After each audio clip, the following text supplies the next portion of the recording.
But Lauren, how do I find clients for my freelancing business? This is the number one question we get asked here at the Free Mama, and for good reason, because a business is not a business if there are no clients. There are so many past episodes of Free Mama TV to help you with this hot topic. In today's episode, we're specifically talking about how to find clients in a place you're probably already spending a lot of time on social media. I'm going to show you hands-on how to use social media to your advantage when looking for your next client. And at the end of this video, you can get access to my free training that will show you how to have freedom from the 9 to 5 and never have to worry about making the choice between your family and finances.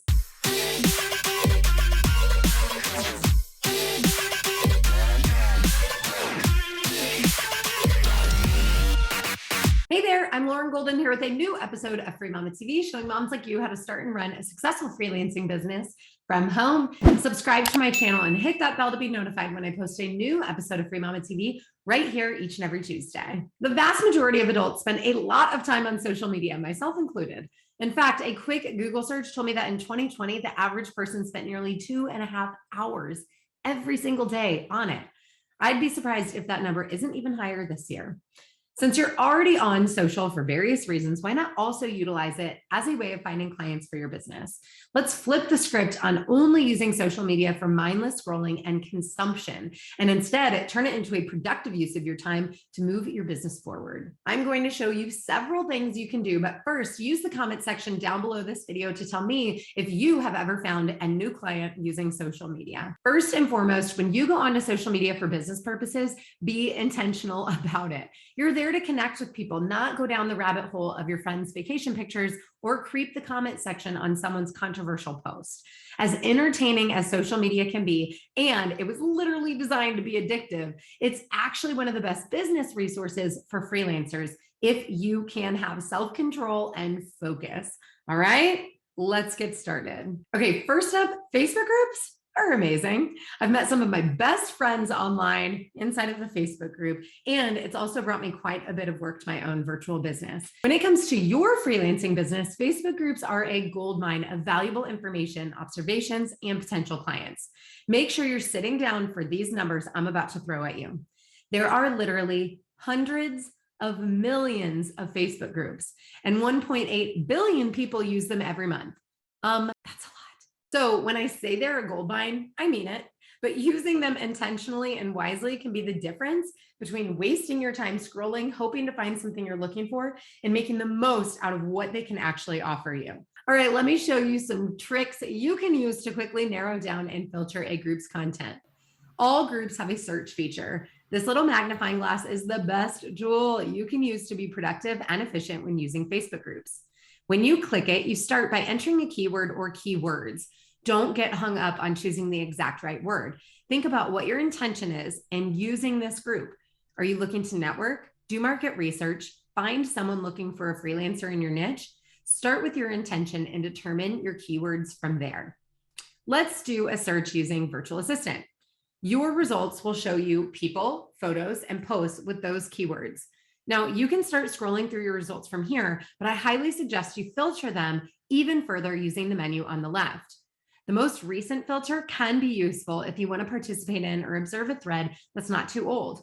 You can also narrow down your results by date, who posted it, and whether or not you've already seen it.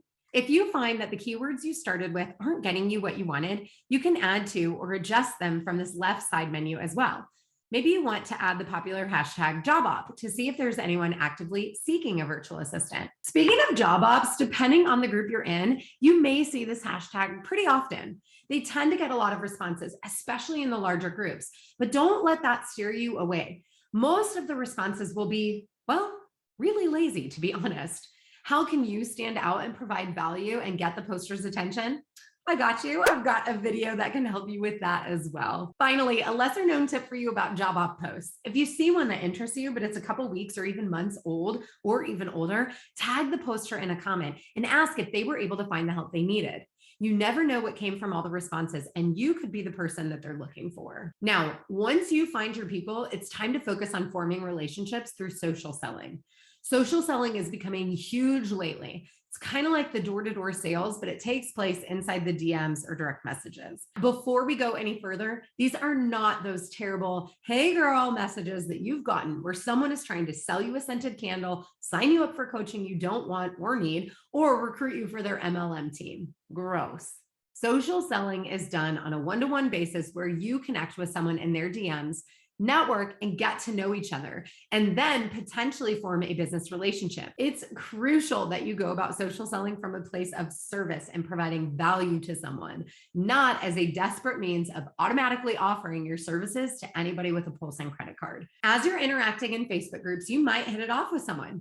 Taking the conversation to the DMs is a great way to further connect with that person and see if a working relationship is the right next step for both of you. Connecting and forming relationships is one of the steps in my Freedom Path framework because it's such an important aspect of business, which leads us to getting exposure the right way. What I mean by that is if you aren't doing things to expose other people to your brand and business, how will anyone ever find you? Whereas social selling helps you to connect one-on-one with someone and nurture a relationship, getting exposure is what will allow many people at once to get to know you and your business.